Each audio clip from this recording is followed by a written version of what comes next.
Un torpedo perfora en silencio la oscuridad a 200 metros bajo la superficie del estrecho de Hormuz, y en el puente del USS Trípoli nadie sabe todavía que el verdadero combate no se libra en el radar, sino ahí abajo, donde no llega ninguna alarma.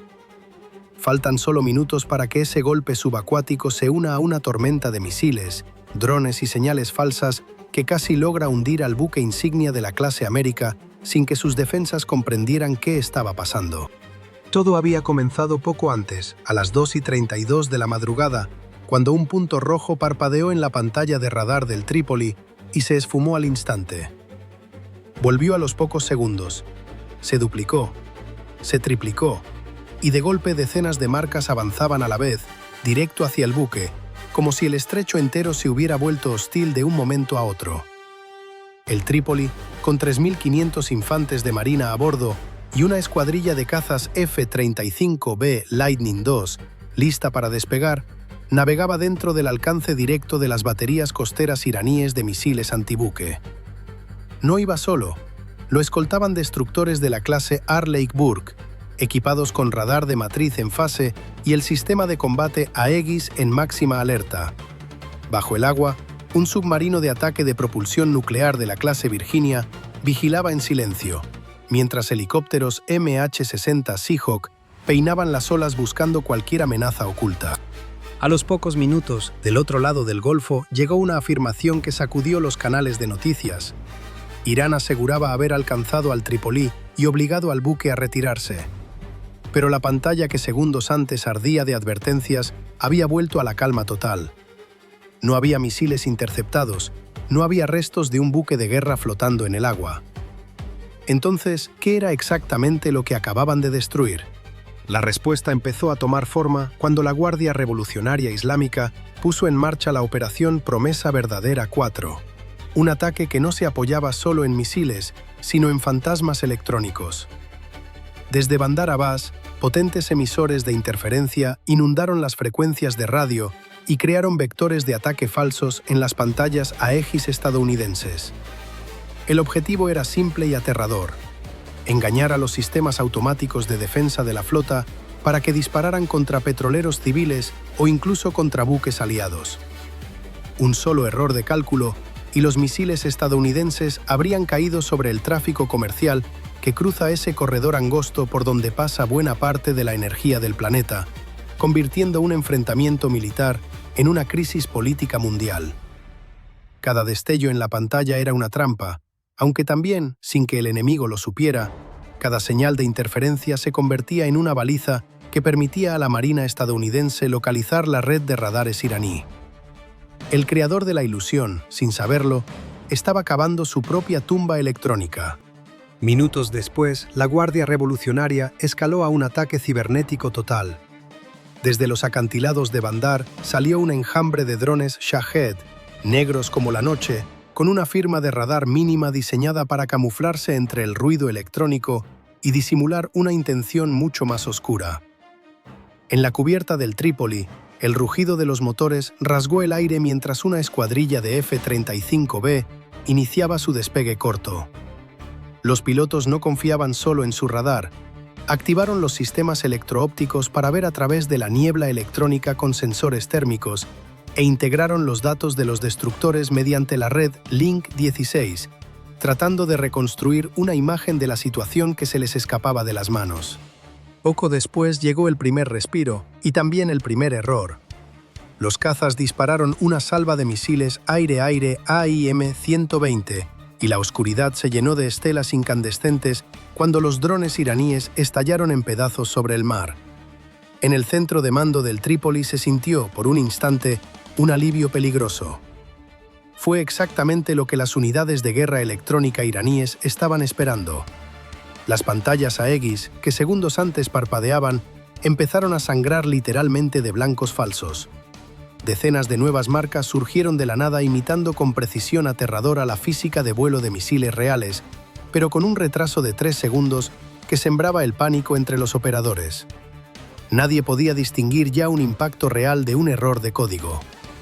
La flota quedó paralizada por la duda, a un clic de abrir fuego contra sus propios escoltas automatizados. Los pilotos tuvieron que pasar a modo de radar independiente y verificar cada dato con los destructores, conscientes de que la primera línea de defensa ya había sido vulnerada y que aquello no era más que el preludio del golpe verdadero. Y el golpe llegó. Desde las costas iraníes, rampas móviles lanzaron una lluvia de misiles antibuque Nur y Qader que volaban a ras de las olas, aprovechando la curvatura de la tierra y la espuma del mar para esconderse de los radares convencionales. Al mismo tiempo, misiles de crucero de largo alcance disparados desde el interior del país ejecutaban maniobras evasivas para rodear a la flota desde ángulos inesperados, obligando a los sistemas de defensa estadounidenses a vigilar todas las direcciones a la vez. El cielo sobre el estrecho de Ormuz dejó de ser un espacio abierto. Se convirtió en una pared de acero y explosivos que avanzaba con la intención de aplastar a la marina estadounidense. Los destructores respondieron con una descarga masiva de misiles SM-6 desde sus silos verticales, mientras dos F-35B se transformaban en nodos de datos esenciales, guiando el fuego de la flota mientras las alarmas de bloqueo de objetivo no dejaban de sonar en sus cabinas. Fue en medio de ese caos cuando un dron señuelo iraní, capaz de imitar la firma electrónica exacta de un misil de crucero de alto valor, logró un engaño fugaz pero devastador. El piloto líder de la formación, cegado por la intensidad de la interferencia, estuvo a punto de disparar contra un blanco fantasma. Se dio cuenta justo cuando su dedo rozaba el gatillo, un segundo perdido que se sintió eterno mientras las amenazas reales se acercaban a más de 270 metros por segundo. Esa distracción abrió una grieta letal. Un solo misil Nur, oculto entre la espuma y el caos electrónico, logró filtrarse por las capas exteriores de la defensa y avanzó a máxima velocidad hasta quedar a menos de 8 kilómetros del casco del Trípoli. El sistema de defensa de punto Phalanx entró en acción.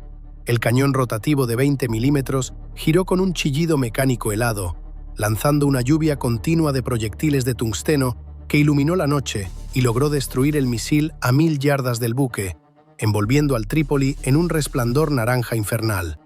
La flota había resistido, pero jadeaba. La munición escaseaba y todos los ojos miraban hacia ese cielo en llamas, sin sospechar que, 200 metros bajo sus pies, se acercaba una muerte mucho más silenciosa. Porque todo el combate aéreo había sido en realidad una cortina de humo. A esa profundidad, minisubmarinos iraníes de clase Gadir llevaban horas posados en el fondo marino, inmóviles, con los motores apagados, invisibles para el sonar activo. En absoluto silencio, sus tripulaciones dispararon 2 misiles de crucero desde los tubos lanzatorpedos, encerrados en cápsulas herméticas que ascendieron sin ruido hasta la superficie, donde recién entonces encendieron sus motores. Fue una emboscada a quemarropa. El sistema Aegis no recibió ninguna advertencia antes de que esos proyectiles golpearan al Trípoli por la popa con un aullido metálico. A pocos minutos de ahí, a unas 5 millas de proa, el submarino Virginia captó la señal del ataque. Su sonar registró un chasquido metálico frío e inconfundible, la firma acústica de una compuerta de torpedo abriéndose. Maniobró de inmediato hacia el vector de disparo y lanzó un torpedo Mark 48 para interceptar la amenaza desde arriba, mientras el helicóptero Seahawk entraba en modo de emergencia y dejaba caer boyas sonoras que tejieron una red acústica capaz de ubicar al Gadir con precisión letal. La cacería ya no era encubierta, se había convertido en una carrera por sobrevivir, donde cada segundo contaba doble. Y entonces, en el puente del Trípoli, llegó la peor noticia de la noche. Los datos combinados revelaban que justo en el radio de giro previsto del buque, alguien había sembrado un campo minado inteligente.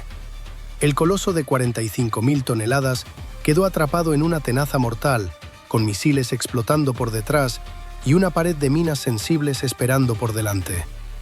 Ordenaron reversa a toda máquina. Las planchas de cubierta vibraron con violencia mientras las 3 hélices del Trípoli batían el agua luchando contra la inercia de 20 nudos. El casco se inclinó bruscamente a babor, gimiendo bajo la tensión, esquivando por muy poco las primeras minas activadas por sensores. La trampa submarina se había activado y la flota peleaba por cada metro. Como si fuera poco, Irán decretó entonces un apagón total de frecuencias. Las estaciones costeras de guerra electrónica en Bandar Abbas, que habían esperado justo este momento para actuar, elevaron su potencia al máximo y saturaron cada canal estadounidense con interferencia y una suplantación de GPS sofisticada. Las pantallas de navegación del Trípoli enloquecieron, marcando la posición del buque a varios kilómetros tierra adentro, en territorio enemigo. El panel táctico se volvió un caos inútil justo en medio de una maniobra de emergencia, y sin GPS ni radar confiables, las torretas del sistema de defensa cercana perdieron su capacidad de distinguir una mina de la simple espuma del mar. Por unos instantes, aquel gigante de acero quedó completamente ciego y la trampa estuvo a punto de cerrarse. La respuesta llegó desde donde nadie la esperaba mirar. 9.000 metros de altura, en plena oscuridad, dos aviones EA-18G Growler llevaban minutos posicionados, grabando y analizando en silencio las bandas de interferencia iraníes. Cuando activaron su sistema de contramedidas de banda media de nueva generación, fue una ejecución digital instantánea. Un haz concentrado de energía electromagnética golpeó las torres de radar de Bandar Abbas, combinado con misiles antirradiación AGM-88 que destruyeron las fuentes de interferencia en el acto. En menos de 30 segundos, toda la red costera electrónica iraní quedó apagada. Pantallas en negro, comunicaciones mudas, capacidad de guiado de misiles perdida en un instante. Con la niebla digital disuelta tan rápido como había aparecido, el Trípoli recuperó su navegación inercial y descubrió el campo minado a apenas unos metros de su proa. Los destructores cambiaron a sensores infrarrojos de alta resolución para ubicar cada mina entre las olas con precisión quirúrgica, mientras el sistema láser de detección del Seahawk las marcaba y coordinaba con la artillería del buque, una cortina de fuego perforante que hizo estallar una mina tras otra en explosiones submarinas. Arriba, los F-35B, ya libres de interferencia, cazaron a los últimos drones de guerra electrónica iraníes con una eficacia devastadora. Lo que Irán había planeado como un golpe certero terminó convertido en un cementerio de tecnología fallida. Para las 3:15 de la madrugada, el Trípoli no se había retirado. Se mantuvo firme en su posición, como una fortaleza de acero en pleno estrecho de Hormuz, y la flota organizó una demostración de fuerza pensada como advertencia. Los F-35B aterrizaron en vertical sobre la cubierta, mientras una escuadrilla de MV-22 Osprey salía a patrullar y perseguir a las últimas lanchas rápidas de la Guardia Revolucionaria. Bajo el agua, el submarino Virginia, con su misión cumplida, regresó en silencio al modo sigilo y se hundió en la oscuridad como si nunca hubiera estado ahí.